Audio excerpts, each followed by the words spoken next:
Welcome to the deep dive. We're so glad you're here with us today. Absolutely. If you are anything like me, your digital feeds are probably just constantly flooded with this endless stream of life advice. You know the type I mean. Oh, yeah. The 5 essential steps to ultimate success. Right. Or the grueling 4.0 a.m. morning routines of billionaires, or the latest biohacks to maximize your productivity. It never stops. It's completely relentless. And honestly, trying to keep up with all of it can be incredibly Exhausting. Exactly, exhausting. So today, our mission is to basically cut straight through all that self-help noise. We're diving into a really fascinating stack of sources drawn from Rob Mitchell's Manifesting Your Future, or MYF for short. We're looking at this dense collection of articles, course manifestos, and video transcripts that brilliantly blend developmental psychology, neurology, and cognitive science. It's a really unique mix. It really is.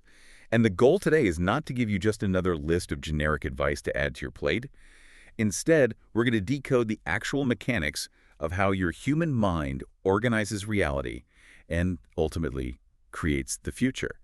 And I have our resident expert here to help synthesize all these incredible concepts. Thanks for having me. What's fascinating here is that while the entire world seems utterly obsessed with pushing harder, grinding longer, sleeping less, Right. these sources suggest something entirely different.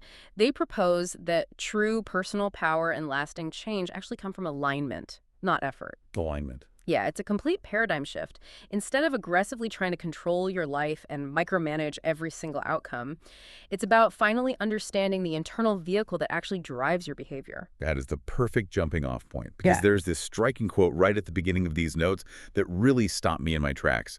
The author writes, "Advice describes a life. Understanding creates one." That's a powerful distinction. It is. And the text uses this brilliant analogy to explain the difference.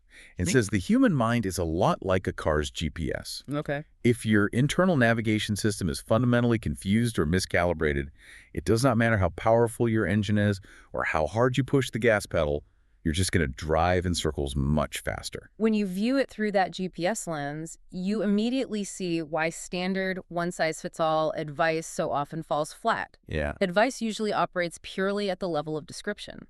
And to really grasp why this happens, we have to look at how the sources break down the different progressive levels of human knowing. Let's get into that. It all starts at the baseline, which is description. This is just basic observation. The 4 W's. What happened, who is involved, when, and where. So very surface level stuff. Exactly. It's simply stating, the sky is blue. Okay. The next level up is explanation, which starts to ask how or because. Like, the sky appears blue because sunlight scatters in the atmosphere. So it gives you the mechanism behind the observation. Right. But the sources make a crucial argument here. They say you can have a perfect description and a flawless explanation of a problem and still not truly understand it. I noticed that distinction in the reading, and it really clicked for me.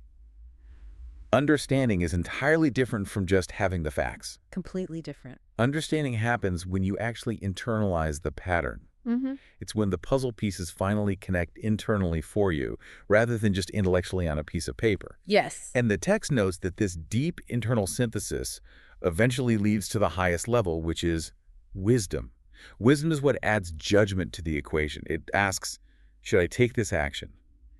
Is this actually the right moment for me to do this? This progression is so crucial because most of us spend our entire lives passionately arguing over mere descriptions and explanations without ever reaching that state of understanding or wisdom. Oh, absolutely. Think about the endless debates on social media. People are just throwing conflicting descriptions of reality at each other, hoping one will magically change the other person's life.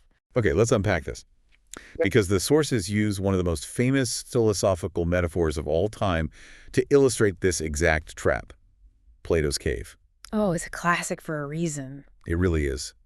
For anyone who needs a quick refresher, imagine a group of people who've been chained inside a dark cave their entire lives, facing a blank wall.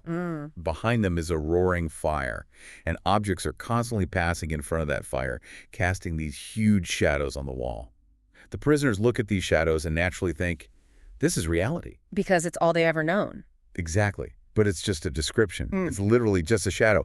If you somehow manage to break your chains, turn around, see the fire, and eventually walk outside into the actual sunlight, You do not just acquire new information. Your entire fundamental way of seeing reality changes forever. That realization is the difference between passively consuming advice and achieving actual self-authorship. Living on those lower levels of knowing keeps us endlessly debating the shadows on the cave wall. Right. We argue over which morning routine is best or which productivity app is going to save us. Exactly. But when you finally turn around, when you begin to understand the actual mechanics of your own mind, you stop reacting to the shadows. You stop trying to hack the symptoms and you start authoring your own baseline experience. Speaking of the mechanics of the mind, the notes break down the difference between our conscious and subconscious processing, and the sheer mathematical difference blew me away. It's staggering. I was reading the section on cognitive capacity, and it stated that the rational conscious mind, the part we usually think of as us, can only hold about 7 variables at once, plus or minus 2. Is that really the limit of our active focus? It is remarkably limited, yes. Think of your conscious mind like the RAM on a very old computer. Okay. It's great for linear logic, like doing math or planning your grocery list, but it gets overwhelmed incredibly quickly. Meanwhile, the deep subconscious mind is like a massive Yeah. supercomputer processing absolutely everything in parallel. At this exact second, without you having to think about it, it's regulating your heartbeat, managing your digestive system, filtering your emotional state, scanning your environment for threats, and retrieving memories. It handles billions of bits of data simultaneously. So because the conscious mind is so easily bottlenecked, the text explains that we rely heavily on what it calls automatic programs, or APs. We install these programs purely for efficiency. Like learning to ride a bike. Exactly. At first, it takes 100% of your conscious focus just to not fall over. But eventually, the subconscious mind takes over, bundles all those micro movements into an automatic program, and writing becomes completely effortless. You don't even think about it. Right. We absolutely need these APs to survive daily life. But the sources highlight a massive catch here.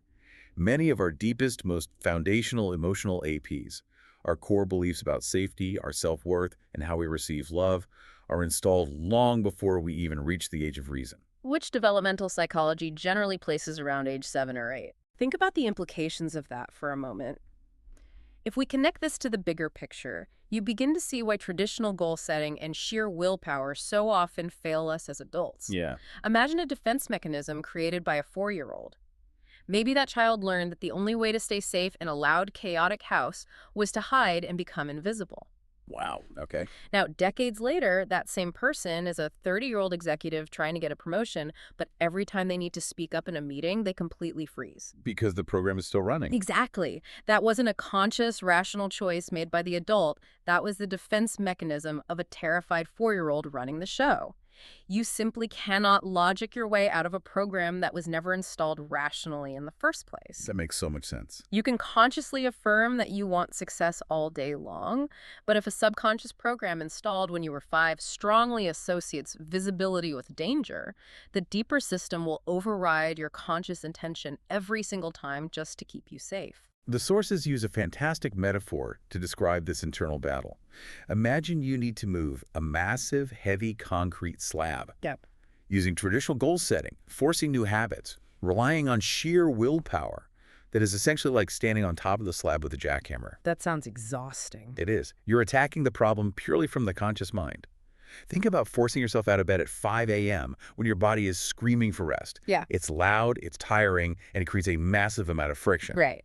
But alignment-based change, the kind the author is advocating for, that is like bringing in a crane and lifting the entire slab from beneath. When you do the work to clear that outdated emotional charge from childhood, the internal resistance simply drops.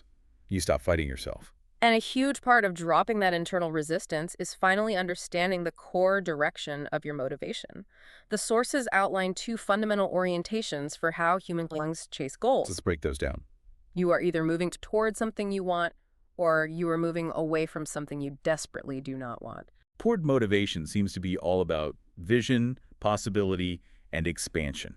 Like you're actively building financial freedom or you're creating a meaningful piece of art. Exactly. But away from motivation is entirely driven by fear and urgency. You aren't building wealth, you're just frantically avoiding poverty.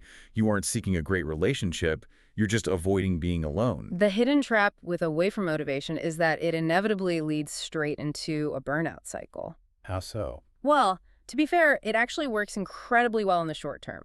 If you are being chased by a hungry tiger, fear is a phenomenal motivator to get you moving. For sure. But what happens in modern life when the threat feels distant? What happens when you finally pay off that stressful credit card bill? The urgency is gone. Exactly. The immediate urgency disappears. And because your entire motivational engine was fueled by fear and panic, your drive completely flatlines. You stop taking action. Eventually, the mind will often unconsciously recreate drama. It'll actively sabotage your success or create new debts just to restore the intense pressure it thinks it needs to get you moving again. That is wild, and the imagery the author uses to describe this is so vivid. Operating on away from motivation is literally like trying to walk forward while staring completely backward. It's a great visual. Imagine trying to sprint across a room filled with furniture while keeping your eyes locked on a terrifying spider behind you. You're going to crash. You might successfully back away from the thing causing you pain, but you have absolutely no clear direction for where you are actually going, and you are probably going to trip over a coffee table. The human mind simply cannot organize sustained, healthy behavior around a negative target. Avoidance removes pain, but it never creates direction. If you want to fundamentally change your life, you have to shift your attention toward what you actually want to create. And doing that requires changing what your mind is actively filtering for in your everyday environment. Which provides a really smooth transition into how we actually perceive reality on a neurological level. Yes, the filtering process. The sources list 6 distinct channels of perception: seeing, hearing, feeling, tasting, smelling, and our internal self-talk. And they point out a jarring mathematical reality here. What's that? If you become entirely lost in just one of those channels, let's say you're obsessively looping over your internal self-talk, worrying about a work email, you are effectively filtering out up to 75% of your available experience in that exact moment. You literally stop seeing the room you're in, and you stop hearing the people talking to you. That extreme filtering process is happening constantly, whether we realize it or not. The human nervous system is staggeringly complex. We're talking about roughly 86 billion neurons, with tens to hundreds of trillions of synaptic connections. Oh. At any given second, there are millions of bits of raw sensory data available in your immediate environment. Your conscious brain cannot possibly process all of it, so it automatically filters out almost everything, letting in only what it has been programmed to think is important for your survival or what aligns with your current emotional state. Here's where it gets really interesting. The author shares this amazing personal anecdote about walking through the jungle of Costa Rica with his friend, a local guide named Philemon. Oh, I love this story. It's so good. The author describes walking down a path, and he is basically blind to the details of his surroundings. He just sees a wall of green. Right. Meanwhile, Philemon is effortlessly reaching into the tall grass and grabbing completely hidden grasshoppers to use for bait. A few minutes later, he spots the exact right piece of bamboo buried in the brush to make a fishing pole. And most importantly, he casually points out deadly, highly camouflaged terciopelo snakes sitting just inches from where they're walking. Incredible. Philemon's experiencing a completely different, infinitely richer reality in the exact same physical space simply because his brain has been trained to filter for different things. The Philemon story perfectly illustrates a foundational truth. What you see is not objectively what is there, it's just what your brain allows you to see. If your subconscious mind is heavily programmed to filter for threats, for rejection, or for reasons you aren't good enough, that is exactly what you will perceive in every room you walk into, even if incredible opportunities or supportive people are standing right in front of you. So if our brains are actively filtering out physical things in a jungle like grasshoppers or snakes, what happens when we bring that same flawed filtering system into our living rooms with our partners? That's where it gets tough. The sources make a really bold claim here. They argue that most chronic relationship problems are not actually communication issues at all. They are attention issues. It comes down to what the texts call the behavioral loop. Modern life has deeply conditioned us to live in a constant low-grade task mode. We're endlessly scrolling on our phones, mentally checking off to-do lists, and clearing notifications. Guilty as charged. We all are. But when you live in that continuous loop, your brain is locked in a closed, defensive, scanning state. You might be physically sitting next to your partner on the couch, but neurologically, you are miles away. You are active, but you are not open. I think we've all been guilty of giving the yeah response while staring at a screen. Yeah. You cannot truly connect with another human being while you are stuck in one of those task No, loops. you can't. But the beauty of the solution offered in the sources is how incredibly natural it is. Hmm. They remind us that the human mind isn't actually designed to walk around globally distrusting everything and everyone. It's designed to detect immediate, specific threats, like naturally jumping back onto the curb when a car speeds by too closely. Right. That isn't anxiety, that is natural intelligence. That is healthy trust in your own innate survival instincts. When you operate with a global mistrust of everyone, constantly assuming people will let you down, it's actually a flawless strategy for creating absolute isolation. Totally. But if you intentionally stop the behavioral loop, if you put the phone in another room, quiet your mental chatter, and actually become fully present with the person sitting across from you, your intuition will naturally do its job. It takes over. Exactly. You will inherently discern who is trustworthy, who is hurting, and who needs your attention. You don't have to aggressively strategize your conversations. This is what the text calls total human connection. It all starts with trusting your own internal intelligence first. Trusting yourself completely shifts your baseline energy. And speaking of energy, the sources introduce a fascinating framework for analyzing how we operate in the world. The scale of consciousness. Yes, it expands on the power versus force scale, which was originally inspired by the work of Dr. David R. Hawkins. The text maps human consciousness on a conceptual scale, arguing that there is a critical threshold that sits at the measurement level of 200, which represents the state of courage. Below that threshold of 200, humans operate entirely on force. These are heavy, reactive emotional states driven by shame, guilt, fear, desire, and anger. So it's very draining. Extremely. Force always requires pushing against resistance. It's exhausting, combative, and ultimately unsustainable. But once you cross that threshold of courage, you move into the realm of power. Power encompasses states like reason, love, joy, and peace. And power doesn't need to push. Exactly, it naturally aligns. As you move higher up this scale, life becomes progressively more effortless. The text maps this shift onto a beautiful developmental arc of having, doing, and being. In our lower stages of development, we are focused entirely on acquiring money, hoarding resources, and fiercely protecting what's ours. When we reach the level of courage, we finally move into focusing on building real competence and taking intentional, meaningful action. And then comes the ultimate shift. Right. Eventually, as we continue to rise in power, we reach the ultimate level of being. This is a state where desperate effort dissolves into pure presence. Your life's purpose is no longer a frantic goal you're chasing down. It simply becomes a natural outcome of who you inherently are. This profound evolution of being unfolds through what the sources identify as the 7 containers of personal freedom. We systematically evolve through these progressive stages as we begin to align our conscious desires with our deeply rooted unconscious programming. Let me walk you through these 7 containers quickly because hearing the progression is quite a journey, and you might recognize where you currently are. Go for it. It starts at value level 1, survival isolation. Think of this as extreme defensive autonomy, the lone wolf mentality, where the core belief is, I must survive completely alone. Very foundational. Then level 2 moves into tribal belonging. This is finding safety through conformity. Think of a teenager adopting the exact clothing style of their friend group, just to ensure they aren't cast out. They're safe, but they lose their individuality. Right. Level 3 is power and separation. This is the birth of the ego and rebellion.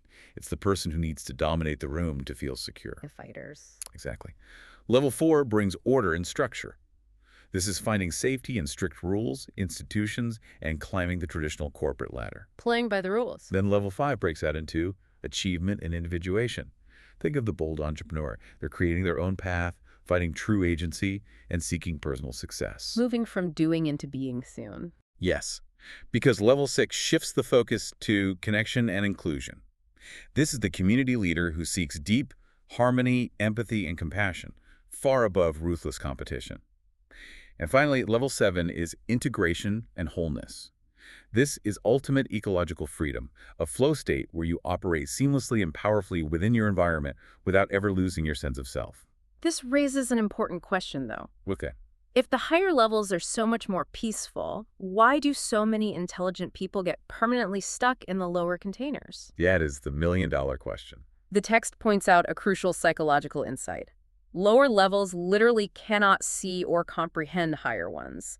If you are deeply stuck in the container of power and separation, viewing every interaction as a battle to be won, you cannot even begin to comprehend the concept of integration. It just looks like weakness to you.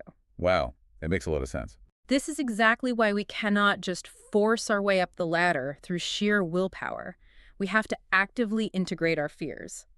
If your conscious mind desperately wants the freedom of level 7, but your unconscious mind is secretly driven by a childhood fear of abandonment or a deep terror of chaos, They'll just keep getting pulled back down. exactly, you will just keep recycling those same lower containers over and over again no matter how hard you work. You simply cannot bypass the emotional work. You have to clear it out.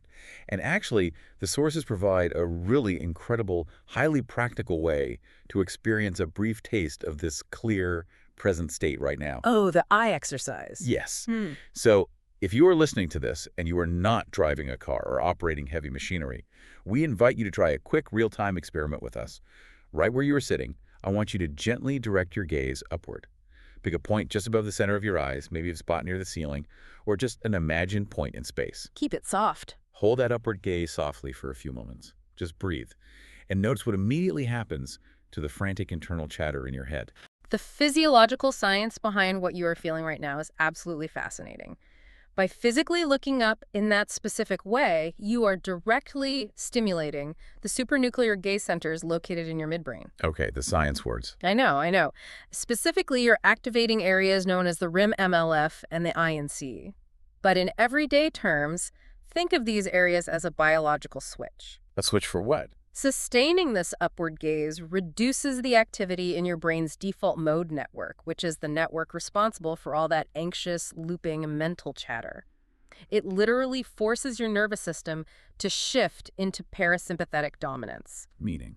That's basically a scientific way of saying it turns on your brain's rest and digest mode, completely shutting off the fight or flight panic response. It instantly quiets the noise and pulls you directly into a state of calm physical presence. It is truly amazing how quickly you can feel that physical shift just from moving your eyes. So what does this all mean for you? The big takeaway. It means that genuine success, true unbothered presence, and deep human connection are not things you have to aggressively force, grind for, or biohack your way into. They are the natural, inevitable byproducts of doing the foundational inner work. Absolutely. It's about taking the time to clear out the outdated emotional baggage from your childhood. It's about ensuring your daily goals have clearly defined completion points so your exhausted subconscious can actually rest. And most importantly, it's about aligning your conscious desires with the incredible parallel processing power of your deep mind. And to leave you with one final lingering concept drawn directly from the core of these sources, the text states that the future always begins as imagination, but here is the catch. Okay? To your subconscious mind, a dense emotional memory of the past and a highly charged, vivid vision of the future are processed in the exact same way. Wait, Yes. Neurologically, they are both simply patterns of density. So if your powerful subconscious mind does not inherently know the difference between a dense memory of the past and a highly charged vision of the future, what memories of the future are you subconsciously holding on to right now that are secretly dictating your present reality? wow. I think we all need to take a moment and truly sit with the weight of that one. What memories of the future are you currently holding on to? Thank you so much for joining us on this deep dive. As always, keep questioning the shadows on the wall, and we will see you next time.